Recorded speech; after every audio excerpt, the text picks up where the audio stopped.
रात के 2 बजे 6 साल की काव्या नींद में चलते हुए स्टोर रूम की तरफ जा रही थी। उसकी माँ सुमन की नींद खुलती है और वो काव्या को आवाज़ लगाती है, लेकिन काव्या रुकती नहीं है। वो स्टोर रूम की तरफ बढ़ते ही जा रही थी। सुमन उसके पीछे भागती है, लेकिन तब तक काव्या स्टोर रूम में घुस चुकी थी और स्टोर रूम का दरवाज़ा अचानक से बंद हो जाता है। तभी किसी ने सुमन के कंधे पर हाथ रखा और सुमन बहुत तेज़ से चिल्लाई। दोस्तों, सुनाऊंगा आपको ये पूरी हॉरर स्टोरी। क्या हुआ था उस रात काव्या के साथ और कौन थी सुमन। दोस्तों, अगर आपको हॉरर स्टोरी पसंद है तो आप इस चैनल को सब्सक्राइब कर लीजिए, नहीं तो आने वाली अगली स्टोरी मिस हो जाएगी। तो दोस्तों, ये कहानी है अभिषेक और उसके फैमिली की। अभिषेक दिल्ली में रहकर जॉब करता था, लेकिन दिल्ली की भाग दौड़ भरी ज़िंदगी, वहाँ का पॉल्यूशन, वहाँ का स्ट्रेस, इससे बहुत परेशान रहता था और वो नई नौकरी की तलाश में था। इसी जॉब सर्च की तलाश में उसको एक कंपनी से ऑफ़र आता है और ऑफ़र था ऊटी का। अभिषेक बिना सोचे उस कंपनी को हाँ कहता है और एग्री हो जाता है ऊटी जाने के लिए। अभिषेक अपने फैमिली के साथ ऊटी पहुंच जाता है। ऊटी पहुंचने के बाद वहाँ के लोकल एजेंट उसको एक घर दिखाते हैं। उस घर का नाम था एलन विला। वो विला इतना खूबसूरत था कि पहली नज़र में ही अभिषेक और उसकी पत्नी सुमन को पसंद आ जाता है और अभिषेक बिना देर किए एजेंट को एडवांस और रेंट पे कर देता है। एग्रीमेंट साइन हो जाता है। लेकिन सुमन एक चीज़ नोटिस करती है कि जब वो एजेंट घर से बाहर निकल रहा था तो वो बार बार उस छत के छज्जे पर देख रहा था। ऐसा लग रहा था कि उसे कोई भूत दिख गया हो और वो पीछे देखते हुए जल्दी जल्दी वहाँ से भाग रहा था। ये बात सुमन को खटक गई। सुमन अभिषेक से कहती है, अभिषेक, यहाँ शांति तो बहुत है, लेकिन यहाँ की शांति बहुत अजीब लग रही है। अभिषेक कहता है, अभी अभी दिल्ली से आई हो, वहाँ के शोर शराबे की आदत तुम्हारे कान को हो गई है, कुछ दिन में एडजस्ट हो जाओगी, अच्छा लगेगा। सुमन भी कहती है, हाँ, हो सकता है। उस दिन वो लोग बहुत थके हुए थे और जल्दी सो जाते हैं। रात के 2 बजे सुमन को किसी लड़की के रोने की आवाज़ आती है। वो लड़की कह रही थी, मुझे बहुत ठंड लग रही है, माँ दरवाजा खोल दो ना। सुमन की नींद टूट जाती है और वो देखती है कि उसकी बेटी काव्या उसके बगल में सो रही है। तो फिर ये आवाज़ किसकी थी। सुमन इधर उधर देखती है और दोबारा सो जाती है। उसके थोड़ी देर के बाद अभिषेक अपने बिस्तर से उठकर पानी पीने किचन में जाता है। आरओ से वो पानी लेकर पी ही रहा था, तब तक पीछे से आवाज़ आई। आपकी बेटी बहुत सुंदर है, उसको बोलो ना मेरी दोस्त बनने को। अभिषेक पीछे घूमकर देखता है, कोई नहीं दिखता है। लेकिन उसे एक चीज़ दिखी थी कि फ्लोर पर किसी के गीले पैरों के निशान थे और ये निशान किसी छोटे बच्चे के थे। अभिषेक घबरा जाता है और दोबारा जाकर अपने बिस्तर पर लेट जाता है और रात भर बेचैन रहता है। सुबह होती है, अभिषेक ऑफिस के लिए निकल जाता है और उसकी पत्नी सुमन घर में साफ सफाई करती है और चीज़ों को अपनी अपनी जगह पर सेट करती है। सेट करते समय अजीब अजीब चीज़ें उस घर में घटित हो रही थी, जैसे कि कभी बाथरूम में पानी का टैप अपने आप चालू हो जा रहा था, कोई सामान गिर जा रहा था, या फिर कोई खिड़की से खटखटाहट की आवाज़ आ रही थी। ये सारी चीज़ें सुमन नोटिस करती है। तभी उसकी नज़र काव्या के ऊपर जाती है और उसे दिखाई देता है कि काव्या झूले पर बहुत तेज झूल रही है। सुमन दौड़ते हुए उसके पास पहुंचती है और कहती है, ये क्या कर रही है, गिर जाएगी तो चोट लग जाएगी। काव्या बोलती है, नहीं गिरूंगी, दीदी है ना यहाँ पर। सुमन डर जाती है क्योंकि वहाँ पर काव्या के अलावा और कोई नहीं था। सुमन काव्या से पूछती है, कौन दीदी। काव्या बोलती है, वही जिनका ये घर है, वो यहीं रहती हैं। सुमन डर जाती है और काव्या का हाथ पकड़कर दोबारा से घर के अंदर ले जाती है। काव्या बार बार पीछे देख रही थी और बाय बाय का इशारा कर रही थी। सुमन काव्या को डांट लगाती है और घर में ले जाकर एक कमरे में बंद कर देती है। इधर अभिषेक जो ऑफिस गया हुआ था, उससे एक ऑफिस का स्टाफ गौरव पूछता है कि कहाँ घर लिया। अभिषेक बताता है कि एलन हाउस को रेंट पर लिया है। एलन हाउस का नाम सुनकर गौरव के चेहरे पर सिकन आ जाती है और वो घबराते हुए बोलता है, और कोई घर नहीं मिला तुम्हें। अभिषेक पूछता है क्यों, क्या हुआ? गौरव कहता है कि मैंने उस घर के बारे में सुना है कि वहाँ पर कोई फैमिली ज़्यादा दिन तक रुकती नहीं है, और ख़ास करके वो फैमिली जिनके साथ छोटे बच्चे होते हैं। अभिषेक थोड़ा घबरा जाता है, लेकिन ऑफिस के कामकाज में मशगूल होकर व्यस्त हो जाता है, लेकिन ये बात उसको अंदर ही अंदर बेचैन कर रही थी। अभिषेक शाम को घर आता है। सुमन उसको दिन में जो भी हुआ था सारी बातें बताती है। अभिषेक चुप था, कहता है हो सकता है नई जगह है, ऐसा होता है, और काव्या की अभी उम्र ही क्या है, उसको बहुत कम समझ है, इसलिए वो ऐसा बोल रही है। पूरी फैमिली उस रात खाना खाती है और सोने चली जाती है। रात के 1:30 बजे सुमन को उसी घर में से किसी के चलने की आवाज़ आ रही थी। ऐसा लग रहा था कि छोटे बच्चों का ग्रुप छत के ऊपर फुटबॉल खेल रहा है।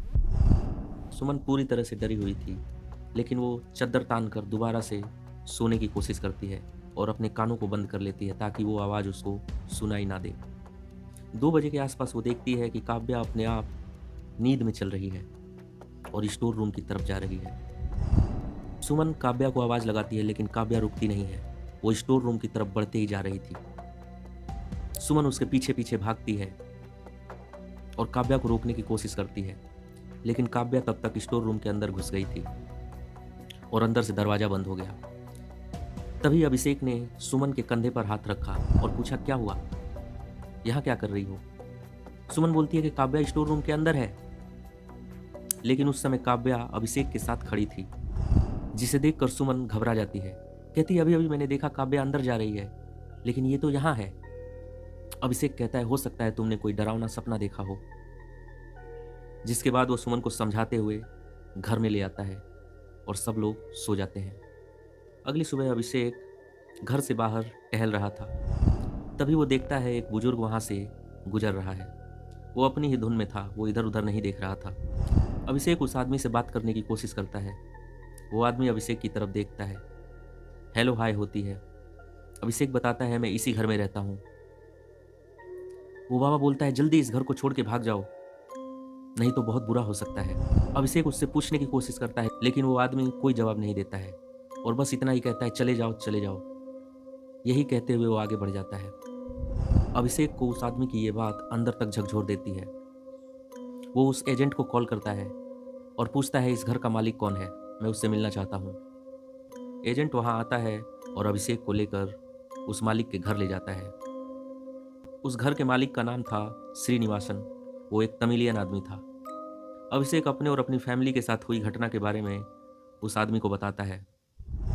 वो आदमी पूरी तरह से मना कर देता है, बोलता है ऐसी कोई बात नहीं है।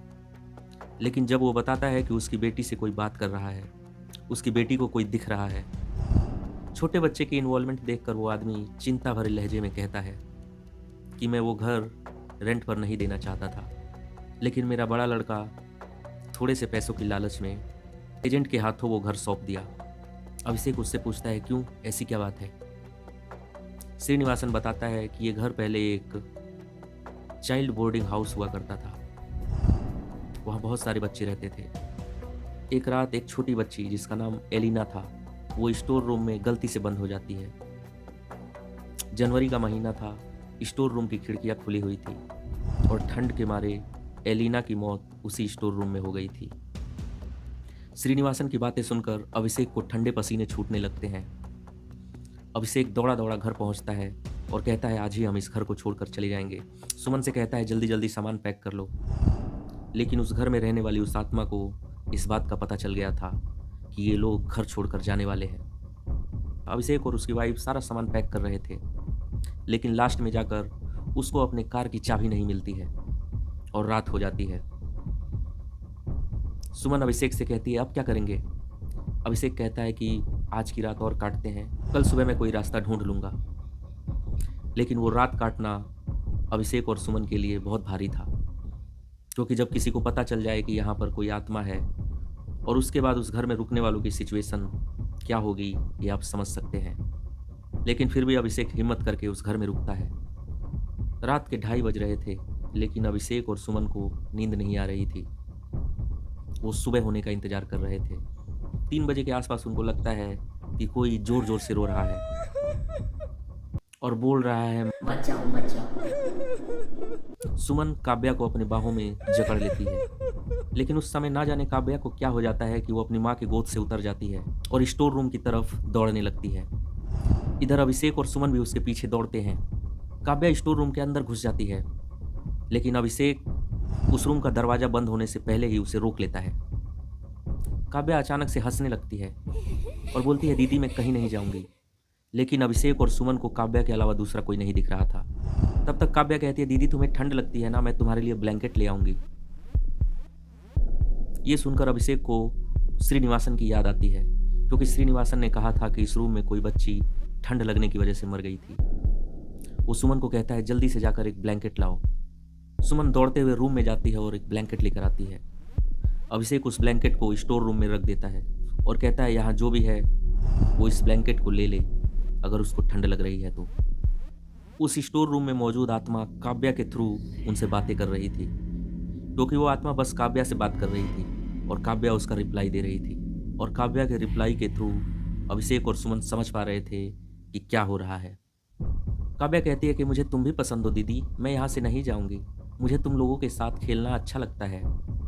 अभिषेक काव्या का हाथ पकड़ता है और स्टोर रूम के बाहर खींच लेता है, और तभी उसको दिखाई देता है कि फ्रिज के ऊपर उसके कार की चाबी रखी हुई है। वो बिना देर किए, बिना कोई सामान लिए सीधा काव्या और सुमन को लेकर बाहर निकलता है और अपनी कार स्टार्ट करता है। उसकी कार स्टार्ट नहीं हो रही थी, क्योंकि ऊटी में बहुत ही ज़्यादा ठंड थी और ठंड की वजह से कार का इंजन सुस्त पड़ गया था।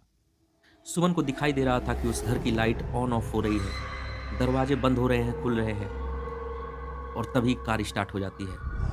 अभिषेक फुल स्पीड में कार को भगाया जा रहा था। काव्या पीछे बैठी थी, सुमन को ड्राइवर सीट पर बैठी हुई थी। तभी काव्या अपनी माँ से कहती है, मम्मी दीदी भी हमारे साथ जा रही है। ये सुनकर अभिषेक अचानक से ब्रेक मारता है और देखता है कि काव्या के हाथ में एक बॉल है जो बिल्कुल गीली है, और ये वही बॉल थी जो अभिषेक ने स्टोर रूम के अंदर देखी थी। अभिषेक काव्या के हाथ से बॉल छीनकर बाहर फेंक देता है और दोबारा से गाड़ी भगाने लगता है।